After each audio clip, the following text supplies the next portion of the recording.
एक गांव में चिंटू और पिंकी नाम के भाई बहन अपने माता पिता तुलसी और नकुल के साथ रहते थे। गांव तालाब के किनारे था, जिसकी वजह से बारिश के मौसम में वहां अक्सर मच्छर की समस्या हो जाती थी, जिससे निपटने के लिए नकुल एक मच्छर मारने वाला रैकेट ले आता है। दोनों बच्चे रैकेट देखकर खुश हो जाते हैं। अरे वाह पिताजी, क्या रैकेट लेकर आए हो? इससे मच्छर मारने में तो मजा आ जाएगा। हाँ भैया, देखो ना, चिट चिट की आवाज भी आ रही है जब हम मच्छर मार रहे हैं। दोनों को रैकेट से खेलते देख नकुल हंसने लगता है और बोलता है, देखो तुलसी, दोनों बच्चों को इन्होंने तो इस रैकेट का खेल बना लिया। लगता है आज घर के अलावा पूरे मोहल्ले के मच्छर मार डालेंगे।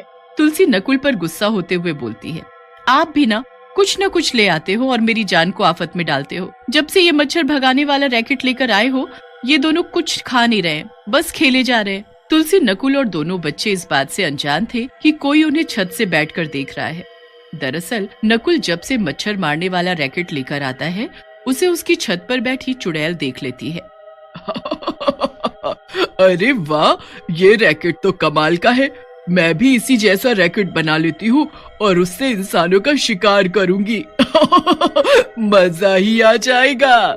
ऐसा कहकर चुड़ैल अपने जादू से एक बड़ा सा मच्छर मारने वाला रैकेट बनाकर गांव से आने जाने वाले रास्ते में बनाकर खड़ा कर देती है और अपने शिकार का इंतजार करने लगती है। अरे क्या हुआ, कहीं गांव वालों को मेरी योजना का पता तो नहीं चल गया? इतनी देर हो गई, कोई भी शिकार नहीं आया। तभी वहाँ से एक शराबी, जिसका नाम पुत्तन होता है, अपने दोस्त नत्थू के साथ वहाँ से गुजरता है। पुत्तन रास्ते में रैकेट देखकर रुक जाता है और बोलता है, अरे ये का है भाई, इतना बड़ा बिजली का खंबा कौन रख दिया? अच्छा हुआ हमारे गांव के कुत्तों ने नहीं देखा, नहीं तो इसे पूरा गीला कर देते। तभी कहा है भैया, आपसे न दारू झेली नहीं जाती, समझे? अरे ये बिजली का खंबा नहीं है, ये तो कोई गिटार है। रुको, हम अभी तुमको कर्ज फिल्म की धुन सुनाते हैं। ऐसा कहकर नत्थू उस रैकेट की तारों को छू लेता है, लेकिन जैसे ही तारों को छूता है, वो रैकेट से चिपक जाता है और थोड़ी ही देर में करंट लगने से मर जाता है। ये देखकर पुत्तन घबरा जाता है और वहाँ से भाग जाता है।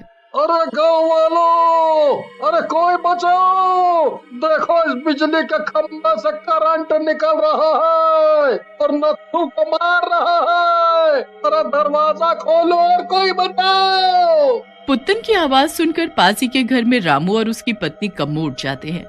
रामू कम्मो से बोलता है, अरे कम्मो, यह तो पुत्तन की आवाज लग रही है, लगता है वो किसी संकट में है। रामू की बात सुनकर कम्मो बोलती है, आप भी ना किसकी बातों पर विश्वास कर रहे हो? अरे वो शराबी है, ज्यादा चढ़ गई होगी, चलो अब चुपचाप सो जाओ। कम्मो की बात सुनकर रामू भी सो जाता है। उधर पुत्तन चिल्लाता हुआ बेहोश हो जाता है।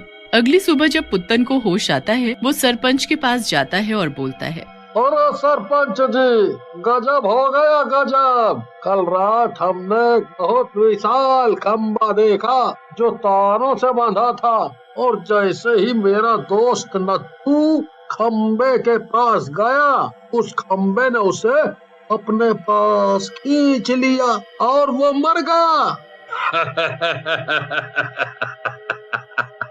नत्थू मर गया? लगता है तुम दिन में भी पीने लगे हो पुत्तन। और अगर तुम्हारा दोस्त नत्थू मर गया है, तो फिर ये कौन है? जैसे ही सरपंच अपनी बात पूरी करता है, नत्थू उसके सामने आकर खड़ा हो जाता है। नत्थू हंसने लगता है और बोलता है,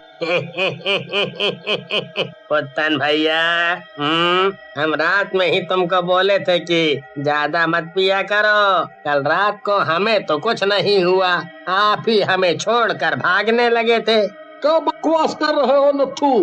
तो मैंने अपनी आंखों से देखा था, तुम्हें एक जाल जैसी चीज ने पकड़ लिया था और तुम उसमें चिपक गए थे, फिर मर गए।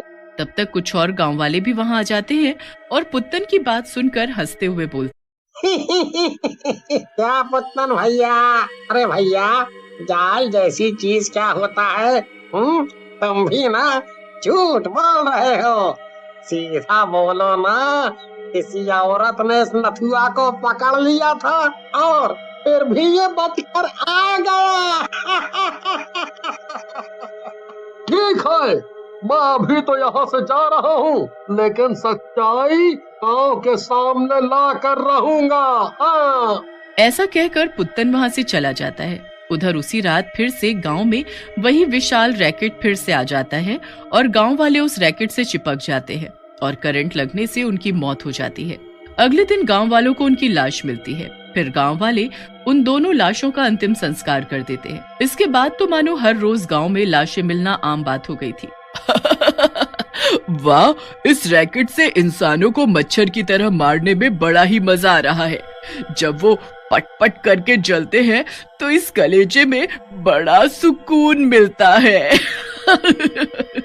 एक रात रामू खेतों में काम करने के लिए घर से निकलता है। तभी कम्मो उसे कहती है, अजी आपका जाना जरूरी है क्या? देखो ना गांव में कितना बुरा माहौल चल रहा है। कम्मो की बात सुनकर रामू हंसने लगता है और बोलता है,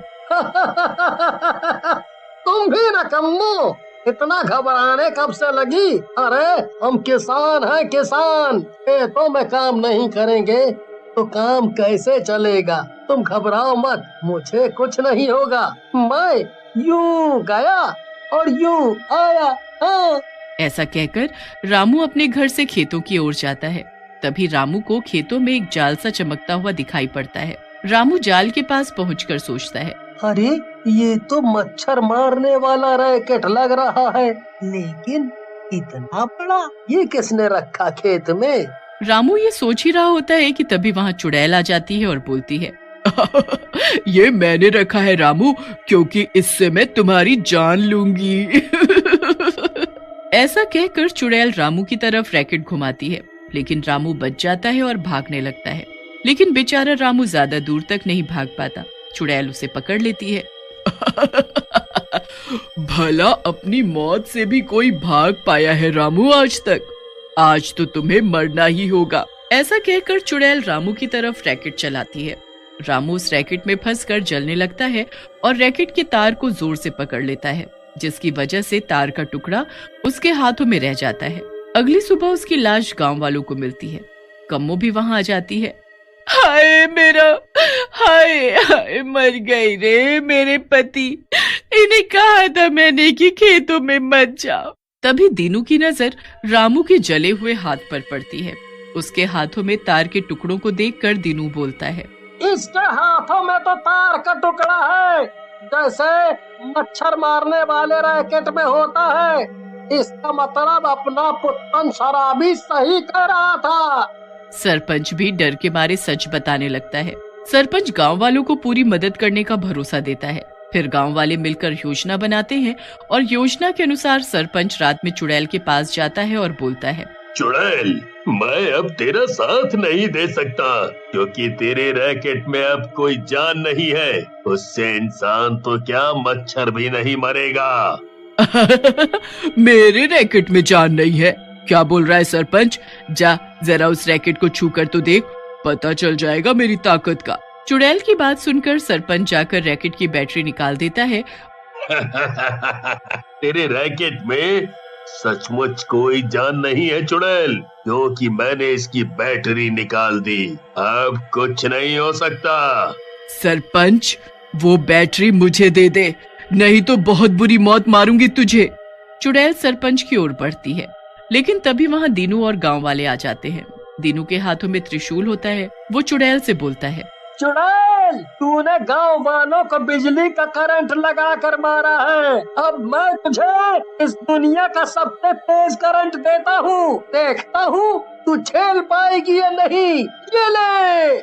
ऐसा कहकर दीनू चुड़ैल के सीने में त्रिशूल मार देता है और चुड़ैल तड़प तड़प कर मर जाती है।